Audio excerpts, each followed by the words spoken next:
games, 10 goals and a couple of new arrivals. It's been a busy week for Saints news and results.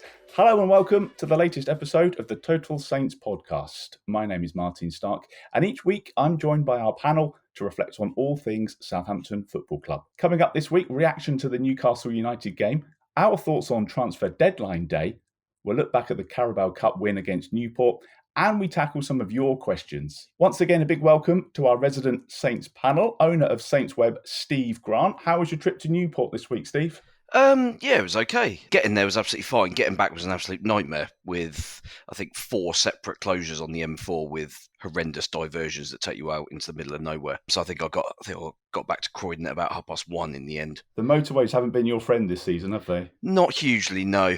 But yeah, I mean that's been an issue, but hopefully I can start using the train a little bit more frequently. But obviously Newport, there were no trains back to London or to Southampton after the game, so that wasn't an option. I couldn't justify having another midweek stopover in Wales. But it was a good game, and we'll get onto that a bit later. Also joining us is writer of the blog League One -10, Glen de la Cour. How's your week been, Glen? Yeah, it's been all right. I managed to nick a couple of days off work as well, so that was good. So I only had a 3-day week, so that was nice. Haven't done anything particularly exciting, but yeah, obviously kept track of the Newport game as best I could, and managed to watch the game yesterday. So that was decent overall. And the Athletics dedicated Saints reporter Dan Sheldon is here. Are you pleased that the longest away journey of the season is now out of the way, Dan? Well, I would have been until, I knew this beforehand. They were drawn against Sheffield United in the Carabao Cup. So, you kind of take one long away game out and put another one in. So, yeah. But, it was good to get the furthest one away for sure. And are the other media and the press as high up in the stands as the visiting fans are at St James's Park? No, we're not. We're kind of just behind the dugouts at St James's Park. So a much better view then? Yes, absolutely. Yeah, I could just about work out the Saints fans from where I was sat. So with binoculars. I actually think that from a tactical perspective, if you're kind of interested in the patterns of play and how things move around on the pitch, I actually think the away end at Newcastle was brilliant for that, because you are so far away. It is basically like watching the 2D mode on Football Manager.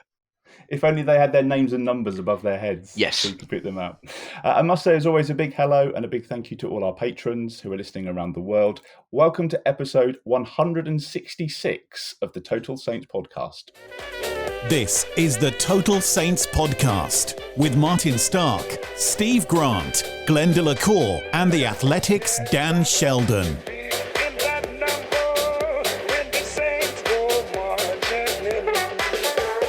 Let's start with the weekend's game. A point away at Newcastle isn't a bad result, given that we haven't won there since, I think, January 2015. But we're probably all going to agree that it should have been more. Happy with the point, Steve?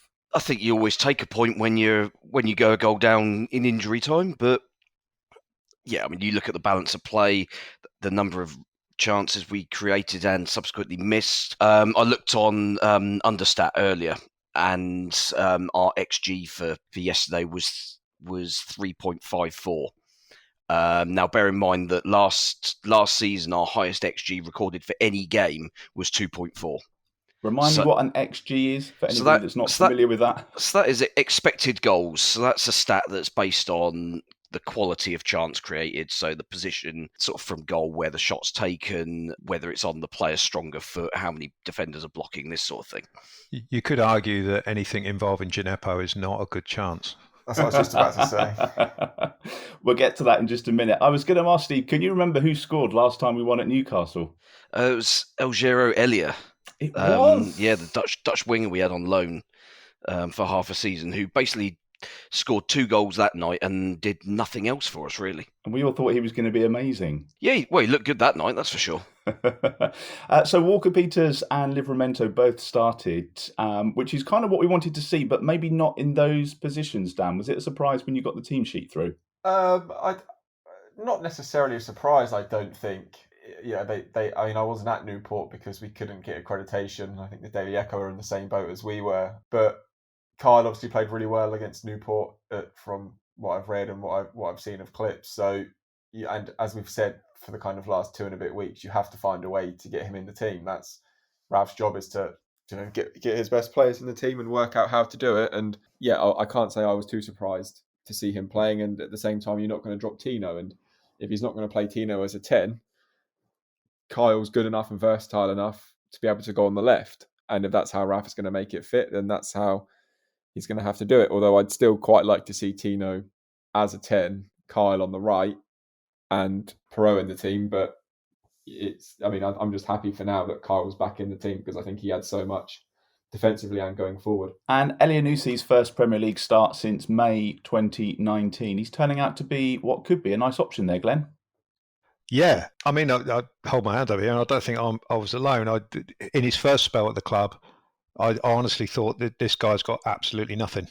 He didn't seem to have any pace, any tricks, any fitness even. He just didn't seem to have anything about him at all. And all those things that were missing, both in the game against Newport and in the game against Newcastle, he showed all those things in abundance, as well as having an eye for goal, which is, we were moaning the first couple of weeks about our wide players not really sort of coming to the party and either creating chances or looking at goal threat. And he's done all that. And, we can talk about it a bit more length about the fact that we've got a bigger squad now.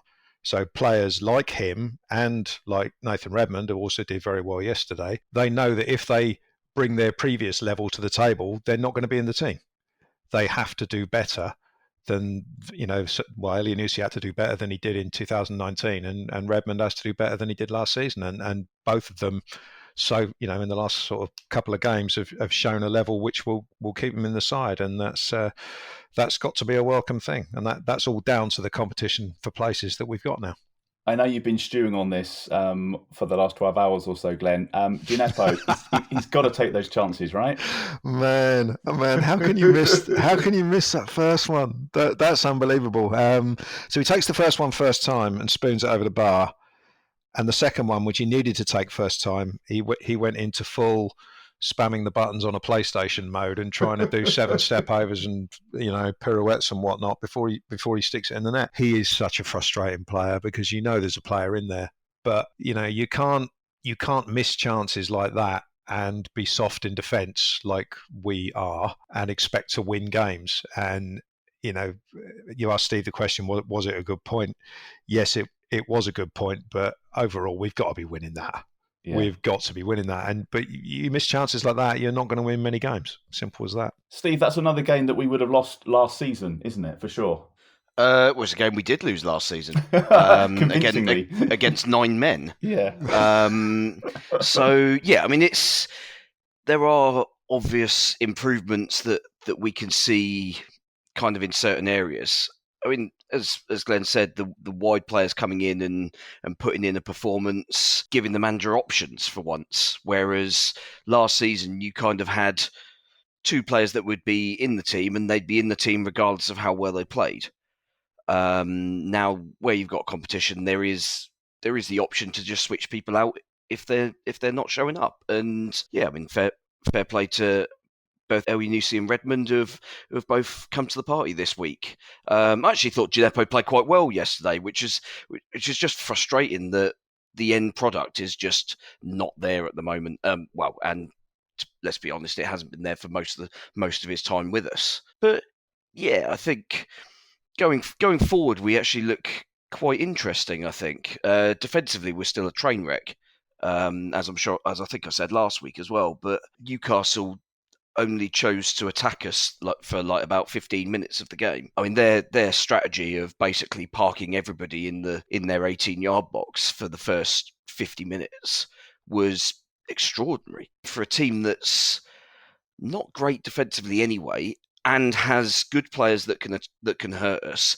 and they know that we're terrible at the back, and they chose not to actually try and score goals against us. That was very, very strange. But then when they did, they kind of caught us off guard a little bit, I suppose. It did have that familiar feel to it about dominating the first half, not taking our chances, and then going behind or conceding early in the second half. That was something that we're all quite familiar with at the moment. But it was nice to see Ralph using the bench again, Dan, because that's something that we've spoken about. I know you've written about it as well. Redmond coming on and actually making a bit of an impact. Yeah, and he used the bench early. He didn't sit and wait and let the game get away from him. as he did against Everton, and the same way he brought players on early against United, he did the same at St James's Park and realised that he had to do something to get his team back in the game. That momentum was with Newcastle. The crowd, after going from "We want Brucey out" in the first half, were supporting the team rather than Bruce. In the second half, they're a bit more rowdy, and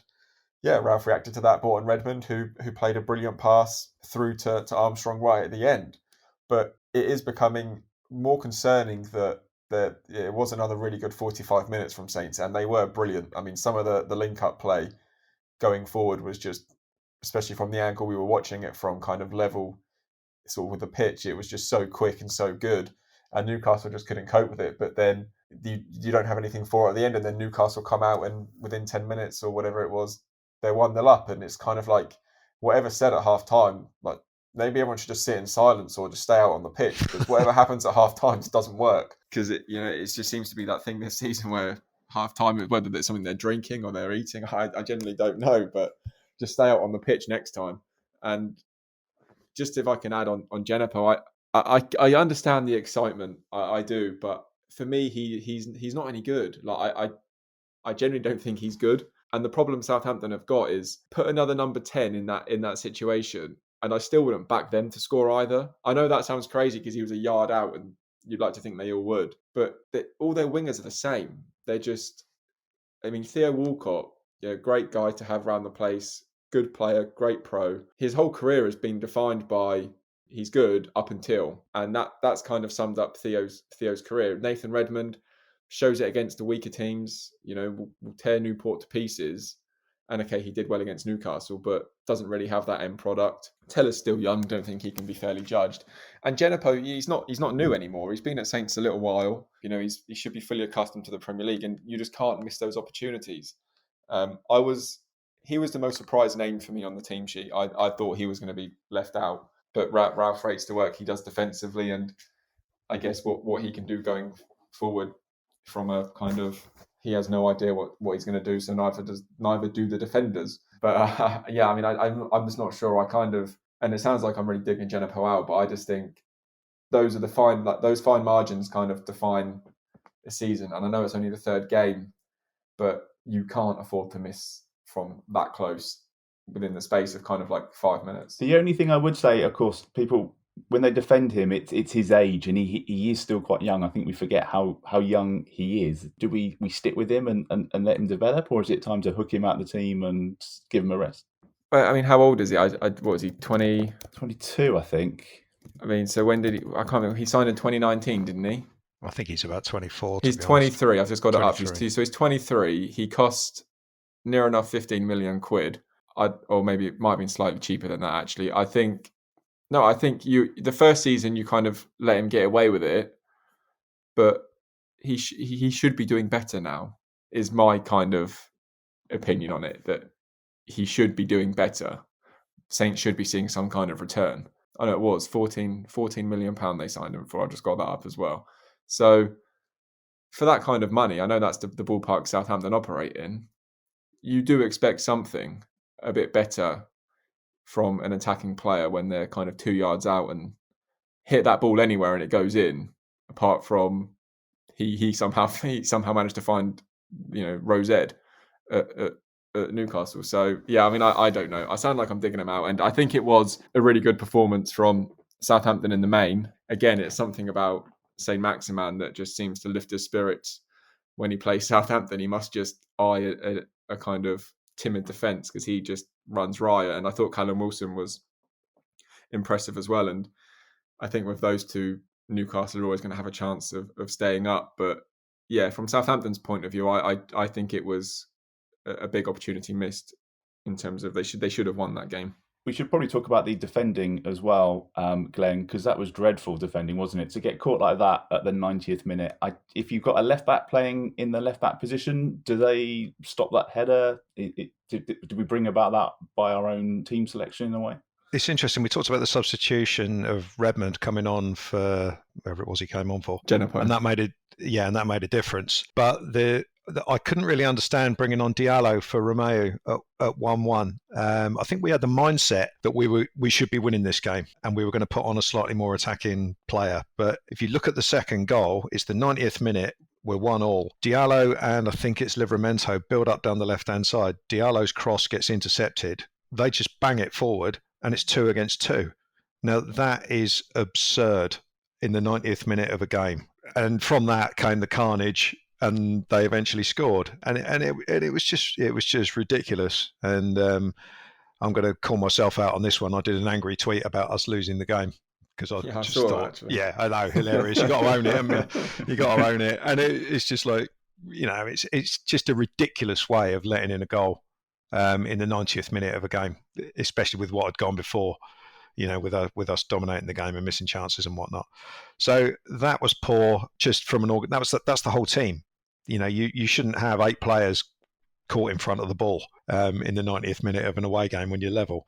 The first goal was just sloppy. It's the old go to sleep in the middle. Everyone's marking space. No one's marking the players, and it's the same. It's the same sort of thing that we quite often do. We did it against Everton with Calvert-Lewin's goal, and we did it again with Callum Wilson's goal. Yeah, it'd be interesting to see if Mr.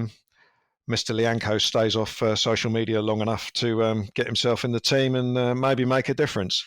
But it does worry me that I'm seeing Mario Lemina-esque type Instagram profiles already. Yeah, my thought was that maybe it was because Ralph didn't have the waistcoat. We talked about the waistcoat last week. Then he reverts back to the tracksuit, and it's not so good. So I think we need to see the waistcoat back for West Ham. Heading into the international break, looks like 13th. Are we happy with that? Are you happy with 13th, Steve, after the 3 games? Yeah, I think so. I mean, I think we'd liked a win from somewhere, but you looked at the fixture list and these are 3 games that we, as a general rule, don't win. So to have got 2 points out of them, it's not the worst in the world. I mean, if you compare like for like the same games last season, we lost all 3. So yeah, we'll take the 2 points, move on, and obviously we've got another game that we lost last time around. Coming up. Oh, actually, no, it's West Ham at home, isn't it? So that was the worst 0-0 draw in the history of 0-0 draws, wasn't it? Yeah, it was bad. But if you'd have said you'd be above Arsenal, Wolves, Leeds, you'd probably take that going into the international break. I mean, yeah. you could be Arsenal. That's the thing. Oh yeah, I mean, there's almost always someone in a worse off state, isn't there? Yeah. And I mean, they have been hilariously bad. One thing I think we should touch on, though, just very quickly before we move on, if we are going to move on from the Newcastle draw, was I was really impressed with how they responded after going 2-1 down. I think last season that kills them. Nothing happens, and we lump it into the box and they just happily head it away, don't they? The game fizzles out, but they didn't, and I was really, really impressed by that. Actually, I saw Prowse on the floor. He punched the floor because I was looking. I wanted to see how are they going to react. Like, what were they doing? Did they slump? But they didn't. Prowse punched the floor, immediately got back up, and was like, "Right, here we go." And they carried on playing. Whereas last season, I thought their mentality was so bad. If they went behind, you knew the game was over. But yeah, they do deserve a lot of credit for continuing to try and search for an equaliser late on when it would have been easy for them to kind of give up. And I think perhaps he also deserves credit for finishing the penalty, although it was close. It was a good finish nonetheless, and I enjoyed his celebration right in front of the Newcastle fans as well. I particularly enjoyed the crying child. Yeah, that was good. Yeah. I wonder how much money's in the GoFundMe account.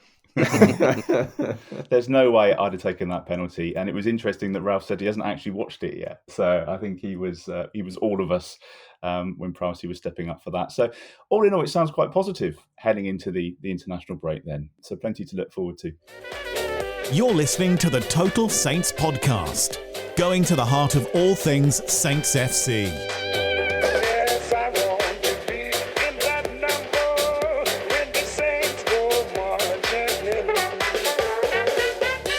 Transfer deadline day is on Tuesday. The window slams shut at 11 o'clock. We now know that we've missed out on Messi, and it looks like we'll miss out on Ronaldo as well. But there have been a couple of additions. Obviously, Lianco has linked up with the team this week. And as you mentioned, Glenn, we've had all the classic posting pictures of Ocean Village on his Instagram. Yeah. It's good business for the Harbour Hotel when we sign a new player. But also this week, the sought-after teenager Thierry Small has completed his move to St Mary's from Everton. Now, this is the 17-year-old left-back who signed a 3-year contract with the club. We know that he's a product of the Everton Academy, and he's going to be, or is considered, one of the most promising young fullbacks in the country. He's also spent a bit of time as a central defender and a left winger, which I think will be quite handy. And Dan, you wrote a piece about some of the younger signings and why they're choosing Southampton this week, which was a really interesting read on The Athletic. Do you just want to tell us about the headlines around that? Yeah, so it was just earlier this year. I was led to believe there was a kind of a senior leadership meeting, and obviously Southampton know as a club they're not going to be able to financially compete with some of their closest rivals. So it's okay, well, how do we try and be smart? What should we be looking at where perhaps other clubs aren't looking at so aggressively? And I think you kind of have, by coincidence more than anything, Matt Crocker and his wealth of knowledge of kind of English players from being at the FA and in charge of the development teams there. He's got an incredible knowledge. And then Martin Glover, head of scouting and recruitment, that's got an incredible contacts book by all means, and knows most of the clubs inside out, and especially Everton, where they got him from. So he already knew Thierry Small, would have already had a relationship. And just going back to that meeting, it was decided, well, why don't we kind of market us? Like, look at all the players going to Germany, and it was kind of like, well, why don't we market ourselves as that? Well, don't go there, come here instead, and you'll play in the Premier League, and it saves you moving abroad as a youngster and whatever. And yeah, that led to them going after Livramento, Small, and I don't think it's going to stop. I think that's going to be something that we see continuing, and it's a smart strategy. It's a smart strategy if they win. In like kind of staying up this year is really, really important. And I think based on the first 3 games, I think we've probably seen enough to think that there are definitely going to be 3 worse teams than Southampton, and they actually look, when they do play well, they look very good, Southampton. So I think they're going to be fine. And then it's you get that year, they have that year experience, and then you really kick on the following year. And I know people on Twitter are like, oh yeah, but we're only going to sell them, but that's besides the point. It's kind of, that's what Southampton do. I mean, if they sell Livramento back to Chelsea, they're going to make a fortune. And then you go and buy either another really young one or go and get a ready-made one. It's that to me is kind of a bit of a kind of old argument now. But no, I quite like the way they've recruited. I think it makes sense to go after the best youngsters. And look at Livramento. How many teams do you reckon are looking at him now thinking, oh, why weren't we aware of that one? Or why couldn't we have done more to get him? I know of one big club that were already asking Southampton how they managed to do that deal. So clubs have certainly started taking notice of what Southampton are doing, and they've done it very well this summer. And Steve, do you think it's about just accepting the process? And do you think we are accepting that a bit more now as fans? We know that we've signed someone like Lianco, and we're expecting them to be sold on for 40, 50, 60 million. I wouldn't have used him as the example. In a few years' time. I'm being really positive about him. I think that's an absolute bargain. But are we more accepting of that now? And we're waiting for these players to move on in a couple of years. And we trust the process, and we know that there are going to be some exciting new youngsters. We're not talking about Ryan Bertrand anymore, are we? Because of the people we brought in. So it seems like we're a bit more accepting of that. I think certainly the club is more accepting of it. They've obviously come up with this strategy, and they've gone sort of full pelters behind it this summer. In terms of the fan base, I think there's still an element of the fan base that seems to have this idea that we should be genuinely competing with clubs who are throwing silly money around. But I mean, I don't think that's especially realistic. But unfortunately, that is there is a proportion of the fan base that does genuinely believe that. I think most of us are realistic enough to know vaguely our position in the food chain, and that as a result kind of limits where you can realistically go. I think ultimately any team that kind of punches above its weight for a period of time, as we did for probably a good 3, 4, 5 years maybe, ultimately there comes a time where the bigger clubs look at you and think, well, how are they doing this? And let's take some of their expertise and talent from them, because we can pay them double the money, and hopefully their performances in a more talented squad will still be good, and maybe we could even make them even better. But that's kind of is that Cedric at Arsenal you're talking about? Oh, that's gone swimmingly, isn't it? I mean, he had a stormer on Saturday.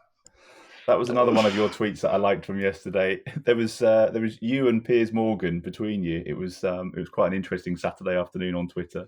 Oh, I love Arsenal. That's not an argument you want to be on the same side of, is it?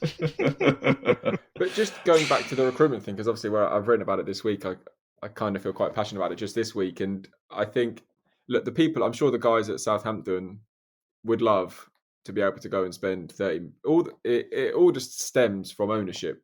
If Southampton had an owner who was investing, yes, of course, they'd be going up while still going after some of the talented kids, because that kind of is the Southampton way or whatever they call it. They would be going and signing, 25, 30 million pound players, but they can't. So what do? You have to make the best out of that. And what's that saying about when you get given a lemon, you make lemonade or something? And that's what they're trying to do. I don't think it's so much trusting the process. I think you have to trust the people. The process is not a new process to Southampton.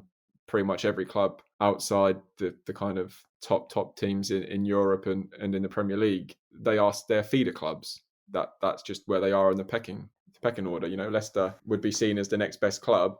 They sold their defender to Man United. So it's kind of just everyone in the Premier League has their place in the pecking order, and you trust the people rather than the process. I think if Matt Crocker continues to impart his knowledge, if Martin Glover can still get his team spotting the youngsters, and if you've got Martin Simmons, if he can complete the deals, then that's what you should be looking at rather than the process. I think it's the people that are leading the process that should be given more of the spotlight into whether it's successful or not. I think they have to be given a lot of credit as well, because this has kind of ticked all the boxes. The ones you've talked about there about recruiting players and improving them and selling them on maybe later on. But also it's solved the short-term problem. If you remember last year, our problem wasn't the first 11. It was what was behind the first 11. Exactly. Now, you talk about Thierry Small. Last year, we had Ryan Bertrand, and when he got injured or was out of form, we were crowbarring some other player who'd never played at left back before. Probably. Yeah, we had ridiculous. We had no options. So we've got this Thierry Small guy. He's kind of, I mean, in your piece, I thought it was an interesting bit about the, it's almost like admitting the failures of the academy.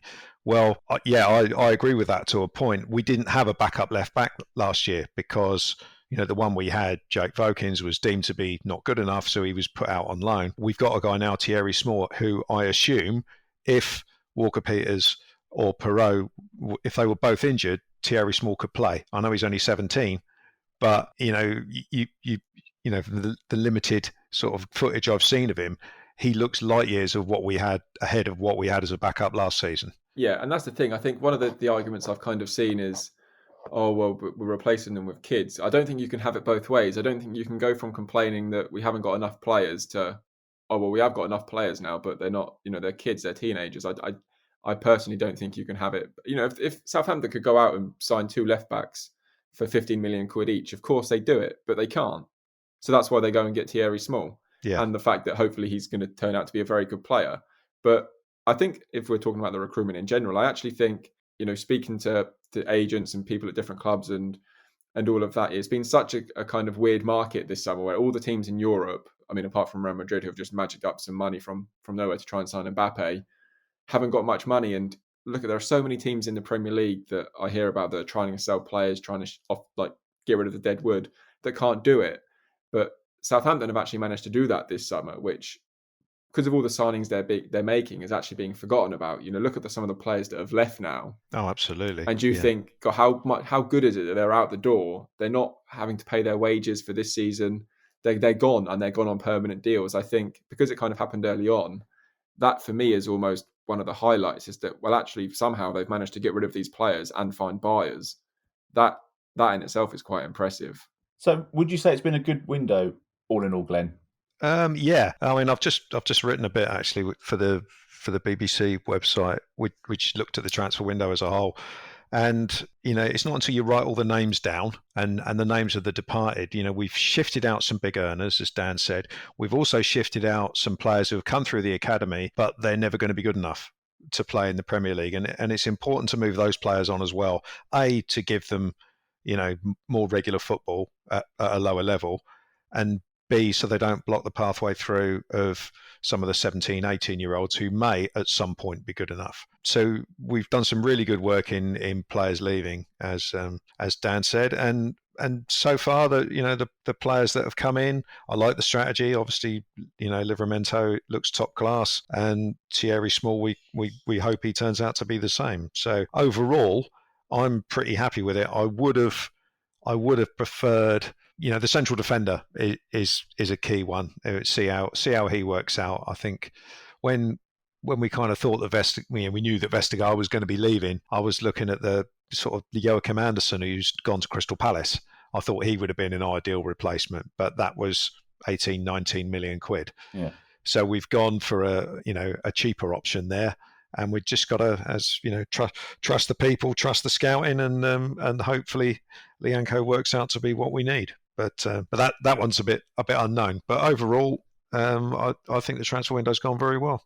Well, here's what manager Ralph Hasenhüttl had to say. Not 100% finished. We'll have a look. If there's such an interesting opportunity popping up, then maybe we do again. But I think the transfer window so far was a successful one for us, I must say. And it was needed, definitely. And yes, we changed the team a little bit and quite enjoy working with the team so far. The only position where we don't have that many opportunities is the 6. We have with Ward-Prowse and Ibra 3 players there for 2 positions. Every other position is doubled. We have a few players that can also play the 6, but when we would do something, then maybe on this position again. Anything else you think we need, Steve? What would make it perfect for you? No, I think that's probably about it, to be honest. I think we've covered a lot of bases. We've now got a lot of variety up front, creative options if they're on form, which we obviously saw yesterday. Some of the previously fringe players have kind of stuck their hand up and said, "Yeah, I actually fancy a bit of this now." Other than that, I don't think there's a position where we're necessarily lacking now. As Glenn said, we wait and see what happens with Lianco to see whether he's not just an Instagram sensation but actually a half decent central defender. But yeah, other than that, I think we're reasonably well covered. Certainly we've probably had a better window than a lot of the sides we're likely to be competing with this season. And just as an aside, Dan, as a football journalist, what does transfer deadline day look like for you? Are you checking Twitter every couple of minutes? Are you on your laptop until 11 o'clock? Are you by the phone? You can't go anywhere? No, yeah, I mean I don't tend to get my sort of Southampton news from Twitter. You try and find it out yourself. So you're always just talking to contacts, making phone calls, sending messages, trying to find out that people within the club or very closely connected to the club that have a good understanding of how they operate and who they're targeting. You're just kind of doing that all the time. And I mean, I think it's really interesting how what they do, because they're in a good place now where I kind of feel like anything else is a bonus. If you get an extra one in, it's a bonus. And I can't quite work out whether, would I like to see another number 10 come in? But then they've got so many of them, but then I just think they all do the same thing. So, and then I'd think, because if they end up with Minamino, then I wouldn't be happy with that. And I don't think they want Minamino. And then you're thinking, central midfield, that's probably the only position where you haven't got 2 players for every. Because Ralph wants 2 players for every position, and in central midfielders you've only got 3. But then, as I put in that piece earlier in the week, you've then got Matt Crocker saying, his job in the whole kind of club is to look at the pathway, and that's where Southampton have a problem. If they go and buy a number 6, it could, or get one on loan, it could create so many problems. You're then saying to Ryan Finnegan, who you speak to people within the club, they do generally rave about him. They think of all the academy players kind of coming through at the moment, he's the one that stands out the most. So if you then go and buy one, what are you saying to him about his chances? That's why Livramento's left Chelsea, why Small's left Everton, because they've not seen, Chelsea go out and spend £50 million on a right back if they need a new one. I know they've got Reece James and he's from the academy, but that's not the point I'm making. And then if you go and get another one and they're better than Diallo, what chance does that give him? It's a really kind of weird, nuanced position they're in at the moment with that number 6. But Southampton love doing deadline day deals recently, don't they? So I imagine it'll be one we hope it'll be quiet, but it'll end up being really busy. I think who have they signed on deadline day recently? Walcott, wasn't it? It was Walcott. Yeah. Ings. Ings. Was Walker Peters? Well, I don't think he was deadline day, but he was late on, wasn't he, Walker Peters? But the Walker Peters deal was basically done 3 months previous. Yeah, but I feel like there's more. Minamino, obviously the most recent one, Minamino. Kevin Danzo. So, they've got a history of doing deadline day deals, and they have still got that loan option. So yes, there's one left, isn't there? There's one left, yeah. One loan option left. And I just think, I don't know, I just can't see a world where they don't use it, but then maybe I'm living in a different world to them. Speaking of loans, I see Brandon Williams had a stellar debut. Oh, he was for awful. Norwich. Yeah, he was awful. I think we dodged a bullet there, didn't we? Yeah, solid bullet dodged. Well, let's hope it's a busy-ish day on Tuesday. We mentioned the strength in depth, and I think that was probably highlighted really well by the Carabao Cup game. You were there, Steve. 9 changes from the team that drew with United, but it looked like they all had a point to prove rather than proving why they weren't in the first team. Yeah, and I mean, I was surprised it was only 9, if I'm honest. I didn't expect Stevens or Ward-Prowse to play, but no, I mean it was an excellent performance. I think basically Newport had like the first 2 minutes of trying to lump the ball into our box and trying to unsettle us, but after that it was pretty much plain sailing, to be honest. They barely laid a glove on us, and I mean it should have been double figures. That's how ridiculously one-sided it was, and I think that's actually the key issue with the League Cup now, is that you've got League Two sides like Newport who make 6 changes to their first team from the league game at the weekend to play against Premier League opposition. So if the League Two team aren't putting their full strength side out, kind of what's the point? If the lower league first team is playing and they're playing against the Premier League reserve side, then yeah, okay, then there's a strong chance for an upset because of the whole motivation factor and all this. But when you put the League Two reserve side out, there's such a gulf, and it was, to be honest, it was kind of embarrassing. It was almost like seeing a Premier League side play against like your local Wessex League team. They were that bad and that disorganised that it was just, other than seeing good performances from fringe players and as a result giving us more options going forward, it was kind of a bit of a waste of time for everybody. And your favourite Newport player played by the looks of it, Glenn? Priestley Farquharson. Yeah, what a brilliant name. He obviously didn't do very well because he was centre back. He had a shocker yesterday as well. Yeah. They were 3-0 down at Salford inside 25 minutes. Yeah. I mean, I mentioned this on Twitter as well. I've got a mate who supports Newport from the other side of the world. He's in Auckland, in New Zealand. I spoke to him this morning, and I was quite sympathetic. But he put a big emphasis on the fact that they'd relayed the pitch. He said, because normally in January, February, when the FA Cup comes around, not only do Newport County play on that pitch, but there's also 2 rugby teams that play on it as well. And so by January, February, the pitch is usually an absolute mess, which certainly helps them when they're playing Premier League opposition in the FA Cup. But the fact that they laid out a nice new pitch for us, I mean, I don't know, Steve will know how well the pitch played, but it seemed to play sort of perfectly okay, and that played into our end. It was very green, which is very unlike Newport's ground. And also, my mate mentioned that they actually don't have that many professionals signed on. So this feeds into Steve's point that once they dip below their first sort of like 11, that there's not a lot there. So it was, youngsters who are not, probably not up to it. And as Steve said, probably non-league level. And that's why you get the results that you get in the League Cup second round these days. Well, it's Sheffield United in the third round, and of course we won all 4 of our meetings with them when they were in the Premier League over the last 2 years. So plenty to be positive with there, I think. We've got a question from Phil Cook, who's one of our Matt Letizier patrons. And Phil says, any change of thought on our best starting 11 now that we're a couple of weeks in? This is something we debated back at the start of the season. First part of that question, is Maka the right choice in goal?